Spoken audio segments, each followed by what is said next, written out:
year 793, on a windswept little island off the coast of England, the monks of Lindisfarne were having a perfectly ordinary morning. Praying, copying books, being holy. And then the boats arrived. The Vikings burst out of the sea, looted the monastery, killed some of the monks, and dragged others off in chains. Europe was horrified. One scholar wrote that, quote, "Never before has such terror appeared in Britain." And just like that, the Viking Age had begun, with a reputation for being savage, bloodthirsty, and, let's be honest, a bit whiffy, because that's the picture we've all got, isn't it? The Viking as a filthy barbarian. Matted hair, rotten teeth, a man who thinks a bath is something that happens to other people by accident. There's just one problem with that picture: it's completely wrong. In fact, the truth is so much stranger. According to the people who actually lived alongside them, the Vikings weren't the dirtiest men in England, they were the cleanest. And it caused an absolute scandal. Our star witness is an English monk called John of Wallingford. Now, a quick note.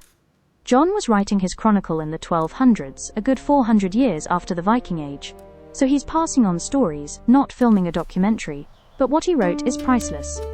John complained, and you can almost feel him seething through the parchment, that the Danes combed their hair every single day, that they bathed every Saturday, and that they changed their clothes regularly. To a medieval Englishman, this was outrageous behavior, suspicious even.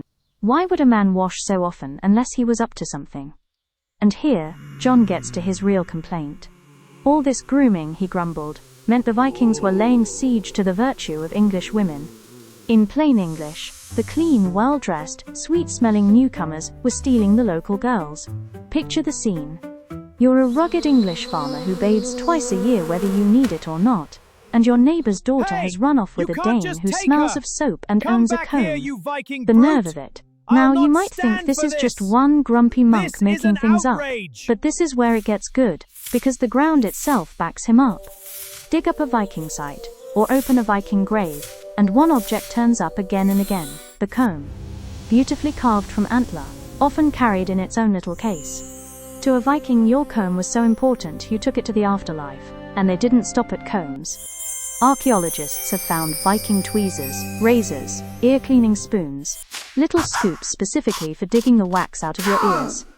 These weren't rare luxuries for kings. Grooming kits show up as everyday kit for ordinary people. Looking after yourself wasn't vanity to a Viking. It was just what you did. Even their calendar gives them away. The Old Norse word for Saturday was lagada gr, which literally means washing day. And here's the kicker: it stuck. In Norway, Sweden, and Denmark today, Saturday is still called a version of that word. An entire nation's weekend, named after the Viking bath. So let's be fair about this.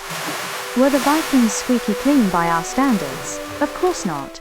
This is a world without soap as we know it, without plumbing, where a wash might mean a cold river and a shiver, but that's the whole point. You don't judge them against us, you judge them against the people around them, and next to a soggy, unwashed medieval Englishman, the Viking was practically a supermodel.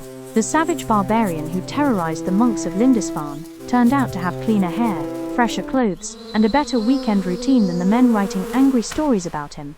So the next time someone calls the Vikings a bunch of dirty savages, you can put them straight. They raided, they pillaged, they conquered half of Europe. But by heaven, they did it with lovely hair. If you enjoyed that, hit subscribe.